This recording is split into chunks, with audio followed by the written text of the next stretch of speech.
রাশিয়ার স্থানীয় সময় শুক্রবার ভোরে ইউক্রেনের রাজধানী কিয়েভ সহ দেশটির বিভিন্ন অঞ্চলে ড্রোন ও ক্ষেপণাস্ত্র দিয়ে ব্যাপক হামলা চালিয়েছে বলে জানিয়েছেন সংশ্লিষ্ট কর্মকর্তারা। এই হামলায় অন্তত ৩ জন নিহত ও ৪৯ জন আহত হয়েছে বলে জানিয়েছে ইউক্রেনের প্রেসিডেন্ট ভ্লাদিমির জেলেনস্কি। আকাশপথে চালানো এই হামলার লক্ষ্য ছিল কিয়েভ, পাশাপাশি উত্তর পশ্চিম ইউক্রেনের লুতুস্ক শহর ও টর্নোপিল অঞ্চল। রুশ প্রতিরক্ষা মন্ত্রণালয় জানিয়েছে এই হামলা ছিল কিয়েভ শাসক গোষ্ঠীর সন্ত্রাসী হামলার প্রতিক্রিয়া এবং তারা সামরিক স্থাপনাগুলোকে লক্ষ্য করেই হামলা চালিয়েছে। ইউক্রেনের প্রেসিডেন্ট ভ্লাদিমির জেলেনস্কি বলেন, এই মুহূর্তে হামলায় ৩ জনের মৃত্যু নিশ্চিত হওয়া গেছে, যারা ইউক্রেনের রাষ্ট্রীয় জরুরি সেবায় কর্মরত ছিলেন। হামলায় ৪০০টিরও বেশি ড্রোন ও ৪০টিরও বেশি ক্ষেপণাস্ত্র ব্যবহার করা হয়েছে বলে জানিয়েছে কিয়েভের সূত্রগুলো। ধারণা করা হচ্ছে এই হামলায় আহতের সংখ্যা আরও বাড়তে পারে। এর আগের এক বিবৃতিতে কিয়েভের মেয়র ভিতালি ক্লিচকো রাজধানীতে ৪ জন নিহত হওয়ার কথা জানিয়েছিলেন।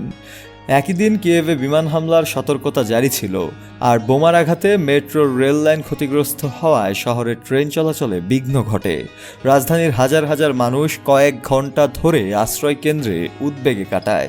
শহরের কেন্দ্র থেকে ভারী মেশিনগানের টানা গুলির শব্দ শোনা যাচ্ছিল, কারণ শহরের প্রান্তে অবস্থানরত প্রতিরক্ষা বাহিনী ড্রোন ভূপাতিত করার চেষ্টা করেছিল। কখনো কখনো আকাশে ড্রোনের গুঞ্জনের শব্দ শোনা যাচ্ছিল, কখনো কখনো উজ্জ্বল আলো ঝলসে উঠত, যা কাছের ভবনের জানালায় প্রতিফলিত হতো। এরপর ৫ থেকে ১০ সেকেন্ডের মধ্যে প্রচণ্ড বিস্ফোরণের শব্দ শোনা যেত। কর্তৃপক্ষ জানিয়েছে এই হামলায় ৩৮টি ক্রুজ ক্ষেপণাস্ত্র ব্যবহার হয়েছে, যেগুলো ইউক্রেন স্পাইডার্স ওয়েব অভিযানে রবিবার রাশিয়ার উপর চালানো হামলায় লক্ষ্য করেছিল। ফলে ধারণা করা হচ্ছে এটি ক্রেমলিনের পক্ষ থেকে একটি বার্তা। টার্নোপিলের সামরিক প্রধান ভিয়াচেস্লাভ নেগোডা বলেন, শুক্রবারের হামলা ছিল আমাদের অঞ্চলের ওপর এখন পর্যন্ত সবচেয়ে বড় বিমান হামলা। শফেল মাওলা, কালের কণ্ঠ।